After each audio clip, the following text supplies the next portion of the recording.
Hello and welcome to IBTimes TV. I'm Leanna Brinder, Business Editor for the International Business Times. Joining me now is Peter Shakeshaft. He's the founder of Vin-X and also the Director of the Wine Investment Association. So thanks for joining us today. Welcome. Hi, so setting the scene, can you tell us about how the fine wine investment industry has grown and evolved over the last 5 years? Well, I think clearly now it is seen as a mainstream asset. There is a lot of talk about swag, silver, wine, art and gold. But wine is becoming more mainstream, mainly because that we see in the fine wine investment market a two-way market, and I think that's clearly important. Well, can you tell me about maybe some of the risks it carries, or maybe the misconceptions when it comes to investing in fine wine? Well, if it was on a level playing field, it would be deemed to be a low-risk investment. I mean, we've seen a CAGR of 14.9% over the last 20 years, so clearly it's an appreciating asset. I think the Knight Frank report and the Barclays Wealth report have both indicated that there's been significant increase in high net worth individuals investing in fine wine as an asset class. Okay, and that has led to China being a rapidly evolving market for the fine wine industry. What other markets have you seen significant growth in?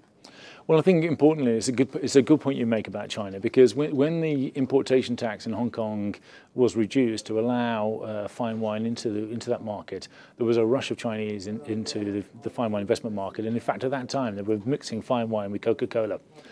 Happy to say that that's not the case today, but what it has done is made an explosion within the market, and we did see a bit of a peak that came off the last 3 years, but that is now, the slack of that is now being taken up by the Russian market.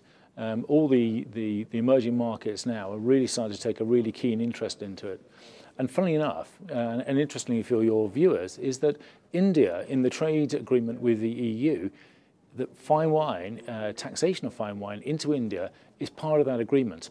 And we think at Vin-X that if it does indeed go through, which we're hoping to go through this year, it was meant to be last year, but we're still waiting for it to come through this year, that will also have an impact, positive impact going forward.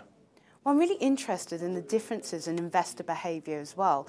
I hear that Russian investors differ vastly from the Chinese ones. Can you maybe tell me some differences in the way they invest or what they invest in?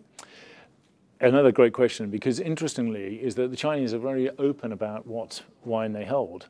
When I was in Moscow, and we have interest in Moscow and also in Kazakhstan as well as obviously Monaco and the UK, but for our Russian high net worth clients, they don't want anybody to know what their interests are.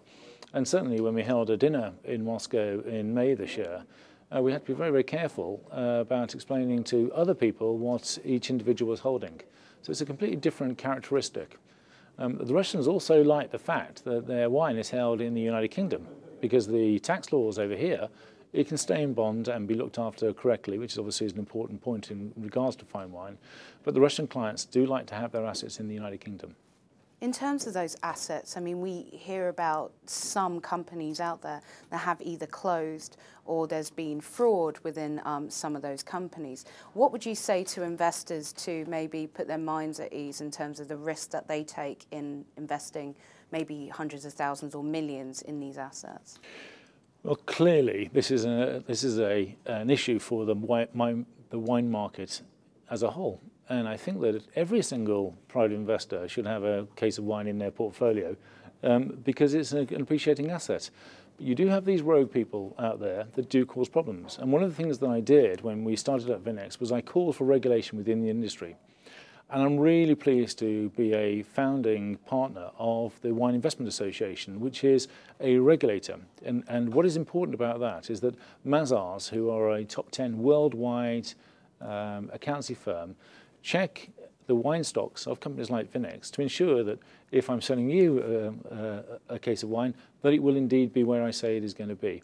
And I think that that has to be adopted by every single wine investment company. And I would urge investors to ask for it if they're going to go and invest in fine wine, wherever they are. Well, I hear from you guys as well that there's some interesting areas of opportunity in Greece, which to the outside may seem a bit confusing considering the sovereign debt crisis and all the austerity measures that's happening there. Can you maybe explain why you see Greece as a business opportunity? Well, I see fine wine as a great currency leveller. as soon as you bought your case of fine wine, you're in the international currency of the international fine wine market. If you take Greece as a classic example, and we are looking at Greece very, very seriously, as well as Portugal and as well as Spain, is that if Greece, for example, does come out of the euro, and there are still academics that believe that Greece will exit the euro, then Greeks are now looking at fine wine to come into, to securitize their monetary aspect. So the idea is that they buy their fine wine with euros. If that then gets transferred to, say, the drachma will be devalued if this is the way it's going to go, and then they can then cash in their fine wine and get the proper price for their money. And this is something that we are clearly looking for. Okay, and in terms of other opportunities in the future of Vin-X, what else has caught your eye? Well, we see a lot of growth within the United Kingdom. Certainly the appetite, especially with the Wine Investment Association now, there are a lot of people that are more secure about the idea of investing in fine wine as an asset. I mean, let's be frank about it. You don't want to have your money in cash, getting 0.5% interest in the banks. We're very, very keen that people invest and look for growth within the fine wine market.